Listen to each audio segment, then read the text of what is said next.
Hey friends, what's going on? Welcome back to Football Therapy with me, your host Jan. I hope you guys are doing well. I really do hope that. Welcome back to Chelsea News. Lots to discuss today. Well, there's some stuff I want to talk about regarding what Thomas Tuchel said in his pre-match press conference for Chelsea's Champions League game against Lille. I want to talk about what he said about the wing-back system and indeed Romelu Lukaku. I also want to talk about Aurélien Tchouaméni and Declan Rice, both heavily linked to Chelsea. Let's have a look at their stats and let's talk about their price tags. Lots to get into. Before we do get into it, I just wanted to say a couple of words on the tragic passing of Jamal Edwards. Many of you will know him or know of him or would have known him. He was he started SBTV when he was really, really young. Ed Sheeran talks about how meeting Jamal set up his music career. He gave so many people a chance to get into the music industry. He's done so much admirable and special work in youth and music culture. He was a massive Chelsea fan, Jamal. I had the pleasure of meeting him a couple of years ago. We spoke a few times on social media. We exchanged messages over the last couple of years. Just the nicest and sweetest guy ever. And for him, sadly, to pass at 31 years old, it absolutely floored me. So my condolences go to his family and close friends.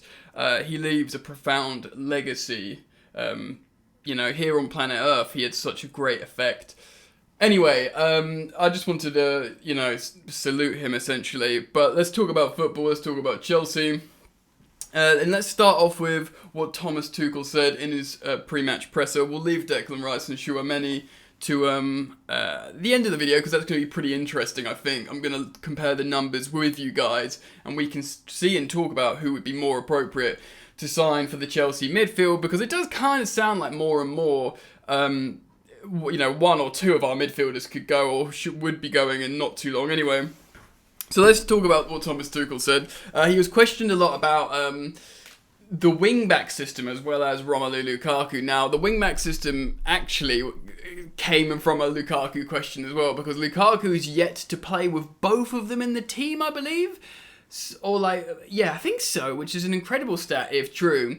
And the question was posed to Thomas Tuchel, has that changed the way you've had to set up the season in terms of using your record signing in Romelu Lukaku? To which he kind of said yeah, as well as, of course, Lukaku has to do better. He's spoken about the 7 touches again, and he says, yeah, he's our player. In regards to the wingbacks, he said, yes, they're the two guys, they're our wingbacks, the ones that are so important in our system. He literally really wanted to hammer home and reiterate the fact how the way we played and the way they just were so important. And you don't need Thomas Tuchel to tell you that. You just looked at the fact we were top of the league when they were both fit and both in the team. Ben Chilwell, his injury was catastrophic in that Juve game that we won 4-0 when we were that team, when we were that good. And Reece James as well, we were trying to play him at left wing back. That's how desperate we were. And he obviously got injured as well. Thomas Tuchel really hammering home and reiterating the fact how, dude, they're so important to us. And I agree, and I loved the way we were a completely unique side in terms of, our wing-backs are meant to be super offensive, and you're meant to catch you out, like, who's marking the wing-backs in terms of goal scoring. Reece James moves into the midfield. Ben Chilwell moves into the centre-forward position. It's a really great strategy and worked really well, but when both of them got injured as a sort of, case of ridiculously bad luck, it left us up crap creek, basically. We were like, oh, okay, what do we do now? The second choices in Alonso and Azpilicueta weren't nearly as effective, even though in their own ways, very good players. And obviously we've gone to the back four, the 4-1-4-1, which ultimately makes Hakim Ziyech shine like a king, but is it really enough? And amongst all of this, we haven't really integrated a system or cohesion or chemistry where we get the most out of the striker. Yes, Lukaku, we've watched my video yesterday that I uploaded yesterday. If you're the previous upload to this video, if you haven't, I go into detail about my opinions on Romelu Lukaku, who I think, I wouldn't cry for him if he left. I think he has been awful in terms of his performances, but at the same time, the Chelsea system is not conducive to getting the striker firing. If everyone's talked about Tammy Abraham, scoring 11 goals this season for Roma and doing really well. I love Tammy Abraham, and I was sad to see him go. You'll know that if you've watched these videos. But Tammy Abraham has underperformed his XG this season in Serie A, which is an easier league than the Premier League. And that's no disrespect to what is a very good league. Romelu Lukaku has outperformed his XG. Basically what I'm saying, when you get the ball to him in the 18-yard box, he invariably scores the goals. Yes, he's not been running enough, or he's looked lost, and he's done himself no favours in terms of screwing up his confidence with that interview, but he's outperformed his XG. It's easy to make these comparisons with Tammy because he's underperforming both his XG and his XA in Serie A, and that could be quite unfair to say because he's relatively young still. He's mid-20s, new country. I think he's doing very well regardless. I just want to highlight the actual fact how if Lukaku gets chances in the box, he scores them. Now, again, this is not a defence piece for Lukaku. If we don't start him for the rest of the season, whatever. As long as we win, that's all I care about for Chelsea. But to go back to Thomas Tuchel, he spoke about this, and he said, Romelu Lukaku will always be part of the solution, as in not the problem. He is part of the solution. Clearly, he recognises his talent. Remember, you guys are probably, a lot of you are right, thinking he's not a Thomas Tuchel target, to use that alliteration, but he's certainly very happy Chelsea signed him. When Roman Abramovich met Thomas Tuchel after the Champions League final win, they had a meeting in the morning, Tuchel had 2 hours sleep, he offered him a pay rise, a new deal, and a world-class centre-forward. He's like, do you want one? Yes. Well, we can't get Haaland, we tried. Kane won't come to Chelsea, or Spurs won't sell him to Chelsea. Looks like Romelu Lukaku's the next one up. He's been amazing these last couple of years. He's a Chelsea boy. Do you want him? If Tuchel says no, they're not going to give it to him. He was like, yes, thank you very much. Remember, he was joking in press conferences when we signed Lukaku about how he wanted, Lewandowski and Haaland with him, joked about how they were all the sort of same level. He was offered a world-class striker that he took. That's the important part. So, Romelu Lukaku will always be part of the solution and not the problem. And he says he is our player and we will always protect him. Good diplomatic politician style stuff there from Thomas Tuchel. Whether you think Romelu Lukaku is good enough for Chelsea, a lot of people don't at this point. I think that's largely based on frustrations on recent form and performances. I have absolutely no criticisms to you if you've had enough from him. I don't have any criticisms to you if you back him regardless. I can see both sides to the coin, and let's just see what happens. I'm at the point now, it would not surprise me if Romelu Lukaku scored some wonderful goals, scored some amazing headers, turned people, that half turn he does sprinting in behind and holding up the ball. It wouldn't surprise me if he did some amazing performances.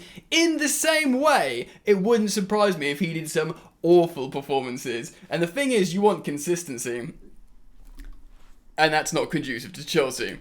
Let's talk about midfielders though. Speculation that Jorginho will leave, Kante time might be ending at Chelsea. Lots of stuff to consider. Players on the books that, maybe Gallagher goes on another loan, maybe Gilmore's not ready. Chelsea have been heavily linked with Declan Rice and Aurélien Tchouaméni. Thomas Tuchel is a big fan of Declan Rice. Petr Cech is a big fan of Tchouaméni. Both of them are targets for Chelsea that Chelsea are scouting, looking at and considering for the summer. One in Aurélien Tchouaméni is probably going to be around £50 million. And one, Declan Rice, people are speculating it will be up to £100 million.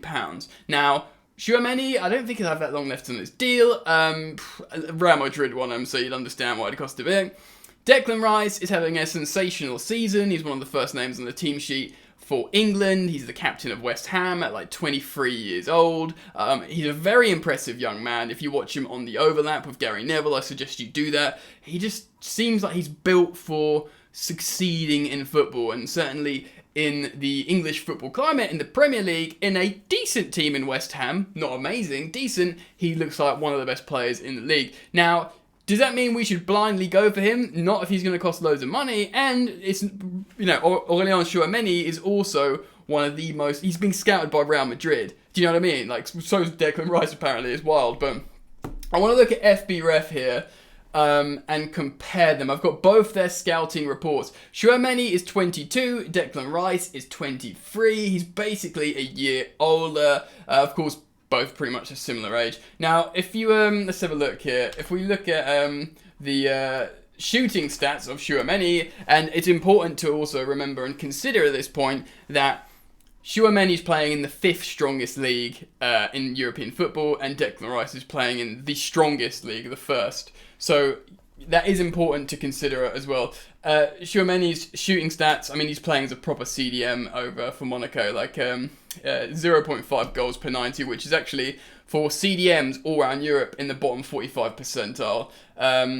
You can actually see all assists is relatively low. All of it. Basically, if it's not a big green bar, it's not very good. If you look at Declan Rice, it's a lot better, really. I'm not going to read too much into penalty kicks attempted, but these are midfielders, so this might even be some more conventionally, like attacking midfielders. Of course, both these guys are defensive midfielders. Well, maybe Declan Rice. Maybe that's a bit harsh on both of them, actually. But there's a lot of green stats there for Declan Rice. Let's have a look at his shooting and his passing. Pretty darn strong. Let's have a look at Tchouaméni's shooting and passing as well. Again, with shooting, it's very, very poor for Tchouaméni, except maybe the shots taken. Shooting's a lot better for Declan Rice. But, ultimately, even though Chelsea are the kind of team that you really are thankful for goals all over the pitch, because we don't have a super prolific forwards that all score loads of goals, when there is goals, you're like, yes, please. So, clearly out of those, it's Declan Rice. But let's have a look at the passing here. Both look pretty good at passing. Oh, Jesus, that's pretty hard to call. I mean, I'm looking at, the short passes and medium pass completion. Very, very long for Declan Rice. Yeah, okay, so maybe Declan Rice is just edging it. Tchouaméni attempts more passes. But maybe his expected assists, Declan Rice, and key passes are very low. There you go. Expected assists and key passes. Okay, so the key passes is very low for Tchouaméni as well. Slightly higher for expected assist. Let's go down to defence then, because this is obviously going to be very important for both of the players. And already it looks like Tchouaméni for defence has absolutely wiped the floor here. Look at those tackles. 98, 98. 58, 54. So this can tell you a couple of things: that Tchouaméni is much better at tackling, which he may well be, but also it's a play style as well. But then you're trying to think who's making the tackles in the West Ham team. That is incredible though. And off the bat, if you're thinking like, all right, so N'Golo Kante's time is ending at Chelsea. You want more of like an interceptive midfielder that is just amazing at tackling. At the moment, you'd have to say, damn, look at, Tchouaméni. That is, even if you say it's at lower level, that is incredible. In terms of, this is a pretty darn interesting, isn't it? This has got to do with playstyle, because look at Tchouaméni's blocks, shots saved, passes blocked. It's like nothing, but then again, you look at Declan Rice, and it's top. It's 95th and 92nd percentile for shots saved and shots blocked. So maybe it's a stylistic thing than playing different roles. That's what you'd probably think, isn't it? Because like that to be so different and the rest of the passing to be so different. Okay, this will be interesting. Possession. Declan Rice, really, really good at carries. Total carrying distance, 96.